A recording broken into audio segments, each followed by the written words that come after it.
ప్రజాపాలన ప్రగతి ప్రణాళిక కార్యక్రమంలో భాగంగా గురువారం కంది మండలంలోని రైతు వేదికలో మండల స్థాయి సమావేశం నిర్వహించారు. కార్యక్రమం ప్రారంభంలో రాష్ట్ర గీతాన్ని ఆలపించి ముఖ్యమంత్రి సందేశాన్ని వినిపించారు. అనంతరం వివిధ శాఖల అధికారులు తమ పరిధిలో అమలవుతున్న సంక్షేమ పథకాల అమలు తీరును వివరించారు. ఈ సందర్భంగా రైతు రుణమాఫీ, రైతు బీమా, ఇందిరమ్మ ఇళ్లు, స్వయం సహాయక సంఘాలకు వడ్డీ లేని రుణాలు, కొత్త రేషన్ కార్డులు, పాస్ బుక్కులు, సన్నబియ్యం పంపిణీ, వైద్య సేవలు తదితర పథకాల లబ్ధిదారుల వివరాలను ప్రజలకు తెలియజేశారు. అలాగే ముఖ్యమంత్రి అల్పాహారం పథకం, ఇందిరమ్మ జీవిత కుటుంబ బీమా, ఇంటర్మీడియట్ విద్యార్థులకు మధ్యాహ్న భోజన పథకం విస్తరణ వంటి నూతన పథకాలపై అవగాహన కల్పించారు. కొందరు లబ్ధిదారులు తమకు అందిన ప్రయోజనాలను వెల్లడిస్తూ ప్రభుత్వానికి కృతజ్ఞతలు తెలిపారు. ఈ సందర్భంగా టీజీఈసీ చైర్పర్సన్ నిర్మల జయప్రకాష్ రెడ్డి మాట్లాడుతూ, రాష్ట్ర ప్రభుత్వం చేపడుతున్న అభివృద్ధి, సంక్షేమ కార్యక్రమాల్లో ప్రజలందరూ భాగస్వాములు కావాలని పిలుపునిచ్చారు. 99 రోజుల ప్రజాపాలన ప్రగతి ప్రణాళిక ద్వారా ప్రభుత్వ సంక్షేమ ఫలాలు చివరి కుటుంబానికి చేరేలా అవగాహన కల్పిస్తున్నామన్నారు. రైతులకు రైతు భరోసాతో పాటు వ్యవసాయ యంత్రాలు, మహిళలకు ఉచిత బస్సు ప్రయాణ సౌకర్యం కల్పిస్తున్నామని, విద్యార్థులకు నాణ్యమైన విద్య అందించేందుకు ఇంటిగ్రేటెడ్ పాఠశాలలు నిర్మిస్తున్నట్లు తెలిపారు. పాఠశాలలు, వసతి గృహాల్లో విద్యార్థులకు పోషకాహారం అందిస్తున్నామన్నారు. జిల్లా కలెక్టర్ ప్రావీణ్య మాట్లాడుతూ, మార్చి 6 నుంచి ప్రభుత్వం 99 రోజుల యాక్షన్ ప్లాన్ కింద ఈ కార్యక్రమాన్ని ప్రతిష్టాత్మకంగా అమలు చేస్తున్నదన్నారు. ఇప్పటికే శానిటేషన్, ఆరోగ్య కార్యక్రమాలు నిర్వహించామని, ఏప్రిల్ 2న గ్రామ సభలు విజయవంతంగా నిర్వహించామని తెలిపారు. ఈ వారం రోడ్డు భద్రతపై అవగాహన కార్యక్రమాలు చేపడుతున్నామని, ప్రతి గ్రామంలో పోలీస్ శాఖతో కలిసి రోడ్డు భద్రతపై అవగాహన కార్యక్రమాలు నిర్వహించాలని సర్పంచులకు సూచించారు. ప్రభుత్వ సంక్షేమ పథకాలు అర్హులందరికీ చేరేలా చూడటం సర్పంచుల బాధ్యత అని పేర్కొన్నారు. జిల్లాలో సివిల్ సప్లైస్ ద్వారా 3 నెలల రేషన్ పంపిణీ జరుగుతోందని, ఇప్పటికే 80% ఇవ్వడం జరిగిందని తెలిపారు. రాబోయే రబీ సీజన్లో కొనుగోలు కేంద్రాలను పెంచి రైతులకు ఇబ్బందులు లేకుండా చర్యలు తీసుకుంటామని, అందుకు సర్పంచులు, ఎస్హెచ్జి మహిళలు సహకరించాలని కోరారు. ఈజీఎస్ కింద చేపట్టిన పాఠశాలల్లో మరుగుదొడ్లు, కాంపౌండ్ వాల్స్, గ్రామ పంచాయతీ, అంగన్వాడీ కొత్త భవనాల పనులు వచ్చే 2 నెలల్లో పూర్తి చేసేలా ఆయా సర్పంచులు చొరవ చూపాలన్నారు. ఈ కార్యక్రమంలో డైసీ జేమ్ తుల్జా నాయక్, ఎంపీడీఓ శ్రీనివాస్, తహసీల్దార్ రవికుమార్, ఎంపీఓ మహేందర్ రెడ్డి, సర్పంచులు, ఉప సర్పంచులు, మండల సమాఖ్య ప్రతినిధులు, మహిళలు, రైతులు, మండల ప్రజలు తదితరులు పాల్గొన్నారు. ప్రణాళిక ఉద్దేశించి మండల స్థాయిలో ఈ కార్యక్రమం నిర్వహించడం, ఈ కార్యక్రమానికి ముఖ్య అతిథిగా చేసిన కార్యక్రమాలు మరి 2 సంవత్సరాల 3 నెలలైన ప్రభుత్వం ప్రజల మధ్యలో ఉంటూ ప్రజల కోసం చేస్తున్న కార్యక్రమం మన ముందే పెట్టడం జరుగుతుంది. చాలా మటుకు మనమందరం కూడా వాటిని అనుభవిస్తున్నాం. మరి ప్రతి మనిషి కూడా ఏదో రూపంగా ప్రతి పథకం అందడం జరుగుతుంది. ముఖ్యంగా రైతు భరోసా రైతులకు చేయడం జరుగుతుంది. మరి ఈ 2-3 రోజుల్లోనే మొత్తం కూడా 5 ఎకరాల అందరూ కూడా రైతు భరోసా రావడం జరుగుతుంది. అలాగే రైతులకి గత ప్రభుత్వం పనిముట్లు ఏ రోజు కూడా ఇవ్వలేదు.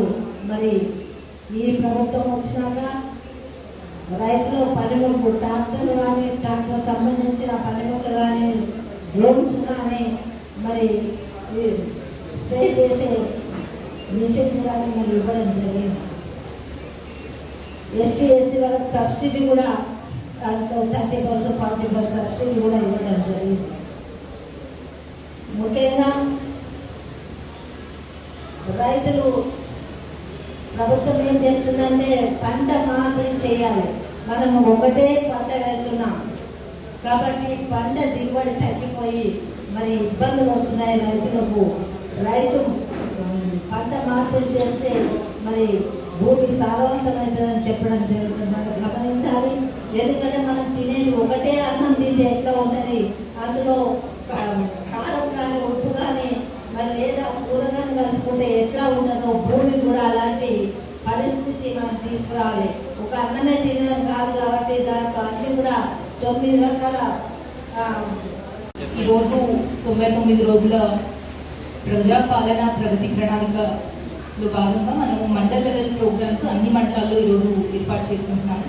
ఈ ప్రోగ్రామ్ కి చేసిన గౌరవనీయులైన టీడీఐసీ చైర్మన్ నిర్మలా వెల్లారెడ్డి గారికి, అలానే వేదిక పైన ఉన్న జిఎండిఐసీ గారికి, అధికారులందరికీ, ఇక్కడ పార్టిసిపేట్ చేసిన సర్పంచ్కి, ఉప సర్పంచ్కి, అలానే ఈరోజు మన డిఓ గ్రూప్స్, రైతులు, ఇంకా ప్రజలు ఎవరైతే వచ్చారో వాళ్ళందరికీ నమస్కారాలు. మనము గత నెల నుంచి ఆల్మోస్ట్ మార్చి 6వ తారీఖు నుంచి ఇప్పటి వరకు ఒక నెల మనము ఆల్రెడీ ఈ ప్రోగ్రాంలో అందరూ పార్టిసిపేట్ చేశారు. ఫస్ట్లీ సర్పంచ్లు, ఉప సర్పంచ్లు కూడా ఫస్ట్ వారమే మీరు ముందుండి శానిటేషన్ అనేది చేపించారు, మీరు కూడా పాల్గొన్నారు. దాని తర్వాత మీరు April 2 నాడు కూడా గ్రామ సభలు ప్రతి జీపీలో నిర్వహించినందుకు మీకు అందరికీ ఫస్ట్ ధన్యవాదాలు తెలియజేస్తున్నాము. ఈ ప్రోగ్రామ్ మీరు ముందుకు నడిపించకపోతే మనకి ప్రోగ్రామ్ ఇంపాక్ట్ అనేది కనిపించదు.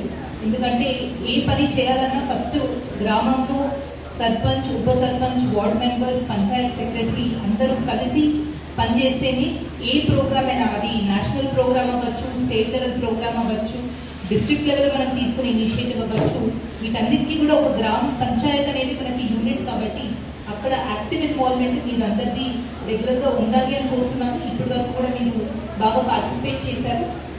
కానీ మనకి ఇంకా ఒక 2 నెలల పాటు ప్రోగ్రామ్స్ మనకి ముందు ఉన్నాయి కాబట్టి దాంట్లో కూడా మీరందరూ పాల్గొని ముందుకు తీసుకెళ్ళాలి అని కోరుతున్నాను. మనకి గవర్నమెంట్ ప్రోగ్రామ్స్ చూసుకుంటే ఇప్పటి వరకు మనం శానిటేషన్, అలానే హెల్త్ ప్రోగ్రామ్ డీటెయిల్గా చేసుకోవడం జరుగుతుంది. ఈ వారం మనము రోడ్ సేఫ్టీ గురించి చాలా పెద్ద ఎత్తున ప్రోగ్రామ్స్ ఏర్పాటు చేస్తున్నాము. సో మీ గ్రామాల్లో కూడా మీరు రోడ్ సేఫ్టీ అవేర్నెస్ గురించి పోలీస్ డిపార్ట్మెంట్తో పాటు ఇంకొన్ని యాక్టివిటీస్ తీసుకోవాలి అని రిక్వెస్ట్ చేస్తున్నాను. ఇంకా వచ్చే 2 నెలల్లో మనకి వెల్ఫేర్ గురించి ఉంది. అంటే మనము టేకప్ చేసిన ఎస్సీ, ఎస్టీ, బీసీ హాస్టల్స్ కానీ వాళ్ళకి ఇస్తున్న స్కీమ్స్ గురించి మనం చూసుకోవాలి. దాని తర్వాత చైల్డ్ సేఫ్టీ గురించి, పిల్లల సేఫ్టీ గురించి మనకి ప్రోగ్రామ్ ఉంది. అలానే మనం చూసుకుంటే యూత్ అండ్ స్పోర్ట్స్ గురించి ప్రోగ్రామ్ ఉంది. వీటన్నిటిలో కూడా మీరు పాల్గొనాలి అనేది కోరుతున్నాము. మనకి ప్రభుత్వం నుంచి ఈరోజు వస్తున్న స్కీమ్స్ గురించి ప్రతి అధికారి కూడా మీకు చెప్పారు. ఇక్కడ మీరు సర్పంచెస్, ఉప సర్పంచెస్గా లేకుంటే మన డిఓ గ్రూప్స్ అందిస్తున్న ప్రతి స్కీమ్, అది రైతు భరోసా అవ్వచ్చు, మహాలక్ష్మి పథకం అవ్వచ్చు, సిలిండర్స్ అవ్వచ్చు, లేదంటే ఇంద్రమ్మ ఇల్లు కానీ, ఈ అన్ని పథకాల్లో మీ ఊర్లో ఉన్న అర్హులైన బెనిఫిషరీస్ అందరికీ కూడా స్కీమ్ అందుతుందా లేదా అనేది ఎన్షూర్ చేసుకునే బాధ్యత మీకు ఉంది. ఎవరైనా పూర్ ఫ్యామిలీస్ వాళ్ళు ఉండి జెన్యూన్ బెనిఫిషరీస్ మిస్ అయిపోయి ఉంటే వాళ్ళని కొంచెం దగ్గరుండి వాళ్ళతో అప్లికేషన్స్ పెట్టించేది, అండ్ వాళ్ళు కరెక్ట్గా మీ సేవ కానీ పంచాయత్ సెక్రటరీ దగ్గర అప్లికేషన్స్ పెట్టి ప్రాసెస్ చేయించేది కూడా మీరు కొంచెం ముందుకు తీసుకెళ్తే ప్రతి ఒక్కరికి గవర్నమెంట్ అందిస్తున్న స్కీమ్స్ మనకి స్మూత్గా అందుతాయనేది తెలియజేస్తున్నాము. అలానే మనకి ఇప్పుడు సివిల్ సప్లైస్లో చూసుకుంటే 3 నెలలకి కావాల్సిన రేషన్ కూడా రేషన్ షాప్స్లో అందిస్తూ ఉన్నారు. ఒకేసారి అందిస్తున్నారు. ఇప్పటికే ఆల్మోస్ట్ 80% అన్ని షాప్స్లో ఇవ్వడం జరిగింది. ఎవరైతే మిగిలారో వాళ్ళు కూడా తీసుకోవాలి అనేది కోరుతున్నాము. అండ్ రాబోయే రబీ ప్రొక్యూర్మెంట్ సీజన్లో కూడా మనం మహిళా గ్రూప్స్కి ఎక్కువ సెంటర్స్ ఇచ్చి వాళ్ళ ద్వారానే కొనుగోలు కేంద్రాలు ఏర్పాటు చేస్తున్నాం కాబట్టి దీంట్లో సర్పంచెస్ అలానే మన మహిళా గ్రూప్ కూడా బాగా ట్రైనింగ్ పొంది వాళ్ళు ముందుకు వచ్చి ఈ ప్రొక్యూర్మెంట్లో కూడా మనకి మంచి సహాయం అందియాలి అనేది కోరుతున్నాము. ఇప్పుడు రాబోయే నెల మనకి అంగన్వాడీస్, స్కూల్స్ అన్నింటినీ కూడా సెలవులు ఉంటాయి. ఈ సెలవుల్లో మా రిక్వెస్ట్ ఏమంటే గత సంవత్సరంలో ఈజీఎస్ కింద స్కూల్స్కి టాయిలెట్స్ చాలా శాంక్షన్స్ ఇచ్చాము, కాంపౌండ్ వాల్స్ చాలా శాంక్షన్స్ ఇచ్చాము, డిఓ బిల్డింగ్స్కి కూడా శాంక్షన్స్ ఇవ్వడం జరిగింది. కానీ నిన్న ప్రోగ్రెస్ రిపోర్ట్ చూసుకుంటే చాలా వరకు మనకి స్కూల్ టాయిలెట్స్, కాంపౌండ్ వాల్స్ ఒక 30-40% కంప్లీట్ చేశారు. సర్పంచెస్ ఎక్కడైతే ముందుకు వచ్చి వాళ్ళు ఇనిషియేటివ్ తీసుకున్నారో compound walls, toilets, below buildings, GP buildings, anganwadi కేంద్రాలు ఇవన్నీ కూడా మనకి ఈజీఎస్ కింద ఉన్నవి. సర్పంచులు, ఉప సర్పంచులు ఇంట్రెస్ట్ తీసుకున్న దగ్గర ఇవి కంప్లీట్ చేశారు. చాలా వరకు ప్రోగ్రెస్లో ఉన్నాయి. సో ఈ వచ్చే 2 నెలల్లో అవన్నీ కూడా మీరు ముందుండి పూర్తి చేయాలి అనేది కోరుతున్నాము. వచ్చిన బడ్జెట్ని మనము ల్యాబ్స్ కాకుండా అది కరెక్ట్గా యూటిలైజ్ చేసుకుంటే స్కూల్కి ఒక జీపీ బిల్డింగ్, అంగన్వాడీ కేంద్రం, బిఓ బిల్డింగ్, స్కూల్కి టాయిలెట్, కాంపౌండ్ వాల్ మనకి ఈజీఎస్ నిధిలోనే కంప్లీట్ అయిపోతుంది. కాబట్టి మీరందరూ కూడా దానికి సహకరించాలి అని కోరుతున్నాము. Last but not the least కొత్త పథకాల గురించి మేడం కూడా మీకు ఎనీవే చెప్తారు. కానీ మనకి ఉన్న పథకాలని ఇంకా ప్రజల్లోకి మీరు తీసుకెళ్ళి ఎవరైనా ఇంకా అవగాహన వాళ్ళకి లేదు అంటే మీరు వాళ్ళకి అవగాహన కల్పించి వాళ్ళకి కూడా మీరు అప్లికేషన్స్ పెట్టుకోవడానికి సహాయం చేయాలి అనేది కోరుతున్నాను. ఈరోజు ఈ ప్రోగ్రాంలో పాల్గొన్నందుకు మీకు అందరికీ ధన్యవాదాలు తెలియజేస్తూ రాబోయే ఇంకా 99 రోజుల యాక్షన్ ప్లాన్ ఏదైతే ఉందో దాంట్లో మీరందరూ కూడా పార్టిసిపేట్ చేసి సక్సెస్ చేస్తారని కోరుతున్నాను. Thank you.